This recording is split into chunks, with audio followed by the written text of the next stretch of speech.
प्यारे विद्यार्थीगण, आप सभी लोगों का काशी हिंदी संस्थान में एक बार फिर से स्वागत है। आज मैं आईएससी काव्य मंजरी की तीसरी कविता एक फूल की चाह के कवि सियाराम शरण गुप्त जी के साहित्यिक योगदान को स्पष्ट करूंगा। सियाराम शरण जी का हिंदी साहित्य में क्या योगदान रहा है, क्या भूमिका रहा है, पहले हम इसको जानें। किन परिस्थितियों में इन्होंने साहित्य सृजन को आगे बढ़ाया, पहले उस भूमिका को हम देखें। ध्यान देने की बात है प्यारे बच्चों, सियाराम शरण गुप्त जी वे द्विवेदी युग के प्रभावशाली कवियों में से एक थे। द्विवेदी युग का मतलब समझे पहले। जैसे इंग्लिश लिटरेचर में तमाम मॉडर्न एजेस हैं, मॉडर्न एज को कई भागों में डिवाइड किया गया है। विक्टोरियन एज है और रोमांटिसिज्म है। उसी प्रकार से हिंदी साहित्य के आधुनिक युग को भी कई भागों में हम विभाजित करते हैं। भारतेंद्र युग, द्विवेदी युग, छायावाद युग और कई युग हैं। तो यह द्विवेदी युग के कवि हैं। महावीर प्रसाद द्विवेदी के नाम पर द्विवेदी युग रखा गया है। तो सबसे पहले आप क्या लिखेंगे? सियाराम शरण गुप्त जी द्विवेदी युग के प्रभावशाली कवियों में से एक माने जाते हैं। वैसे सियाराम शरण गुप्त जी राष्ट्र कवि मैथिली शरण गुप्त के छोटे भाई हैं। सियाराम शरण गुप्त जी का जन्म 1895, मतलब कि मैथिली शरण गुप्त जी से 9 साल छोटे थे। मैथिली शरण गुप्त जी का जन्म 1886 में हुआ था, उनसे 9 साल छोटे थे। ध्यान देने की बात है। ऐसे कवि का जन्म उत्तर प्रदेश के झांसी जिले में एक छोटा सा गांव चिरगांव है, चिरगांव में इनका जन्म हुआ। इनके नाना जी, इनकी माता जी, पिताजी सब साहित्यिक सृजनता के कार्य से जुड़े हुए थे। और इनकी माता जी रामचरितमानस एक महाकाव्य है, उसको नियमित रूप से पढ़ती थी, रेगुलर पढ़ती थी। तो कहा जाता है ना, घर के वातावरण का प्रभाव बच्चों पर पड़ता है, बड़े पैमाने पर पड़ता है। खैर आजकल तो घर के वातावरण का प्रभाव कम पड़ता है, बल्कि दोस्त यारों का प्रभाव ज्यादा पड़ता है। यह एजुकेशन विभाग में साधारण रूप से साधारण या सामान्य मान्यता है। पहले था पारिवारिक जो बैकग्राउंड होता था उसका असर ज्यादा पड़ता था, लेकिन आजकल ये कंसेप्ट बदल गया। दोस्त यार, क्लासरूम का प्रभाव बच्चों पर ज्यादा पड़ने लगा है। तो खैर मैं इस बात को आगे बढ़ा रहा हूं। सियाराम शरण गुप्त जी अपनी जो गहन ज्ञान था उसको घर पर अधिक स्टडी किया। संस्कृत, अंग्रेजी, बंगला इत्यादि कई भाषा का ज्ञान इन्होंने घर में प्राप्त किया। ये बड़ी सफलता की बात है। इनके अंदर एक ललक थी, उत्सुकता थी। आजकल तो जो होमवर्क रहता है, स्कूल का जो ज्ञान रहता है, जो सब्जेक्ट्स ज्ञान होते हैं, बच्चे उसी को पहाड़ मानते हैं। एक्स्ट्रा पढ़ाई बहुत कम बच्चे करते हैं। एक्स्ट्रा जो सब्जेक्ट के अलावा जो नॉलेज हो बहुत कम बच्चे, रेयर बच्चे ही पढ़ते हैं। लेकिन आजकल फिर भी बच्चे हमारे अच्छा कर रहे हैं अलग अलग क्षेत्रों में। मेधावी बच्चे भी बहुत सारे बहुत मेहनत करते हैं। तो वैसे ही इन्होंने घर पर एक बात जान लो, सेल्फ स्टडी जो है सबसे बड़ा आधार होता है। स्व अध्याय जो होता है वो आगे बढ़ने के लिए ज्यादा अच्छा होता है। वैसे जो हमारे ट्यूशन होते हैं, कोचिंग होते हैं, वो सहायक रूप से भूमिका अपनी अदा करते हैं, वह भी महत्वपूर्ण उनकी भी भूमिका होती है।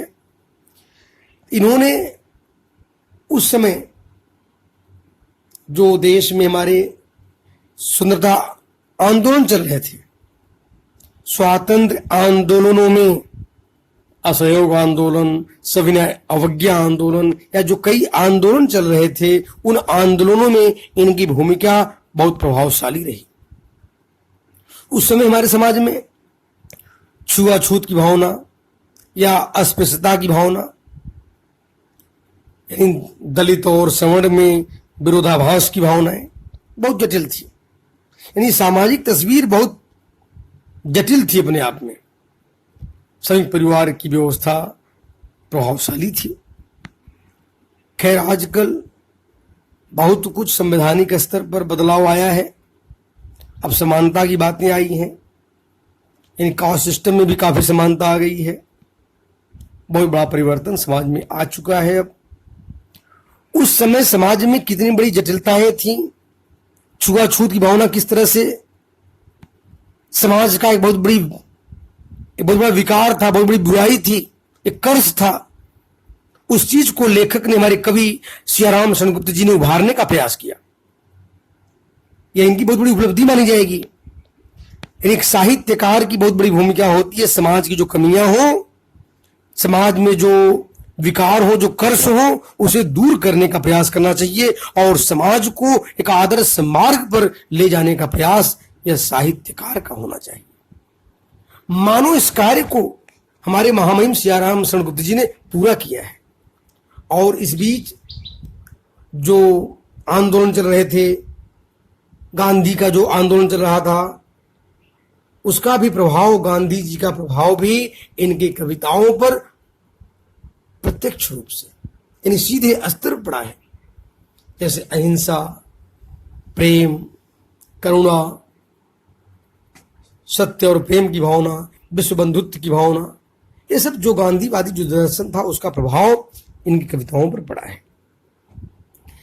और ध्यान देने की बात है, इन्होंने बहुत सारी पुस्तकों का सृजन किया और अपनी विचारधारा को, मानवता की भावना को या जन जन तक फैलाने का बहुत महत्वपूर्ण कार्य किया है। इनकी महत्वपूर्ण रचनाओं में हम देख सकते हैं आर्द्रा, मौर्य विजय, यानी ध्यान दें, मौर्य विजय, नकुल, दुर्वादल, पाथेय, मृणमयी, बापू, दैनिकी, विषाद, उन्मुक्त, आत्मोत्सर्ग, ऐसी रचनाएं लिखकर मानो ये स्वयं अपनी भूमिका को हिंदी साहित्य के लिए समर्पित कर दिया हो। यानी इनकी रचनाओं को पाकर हमारा हिंदी साहित्य धन्य है। एक प्रकार से देखें, काफी लोक मंगल का कार्य इन्होंने साहित्य के माध्यम से कराने का प्रयास किया है। ध्यान देने की बात है, सियाराम सेनगुप्त जी की भाषा जो है बहुत ही सहज और सरल है।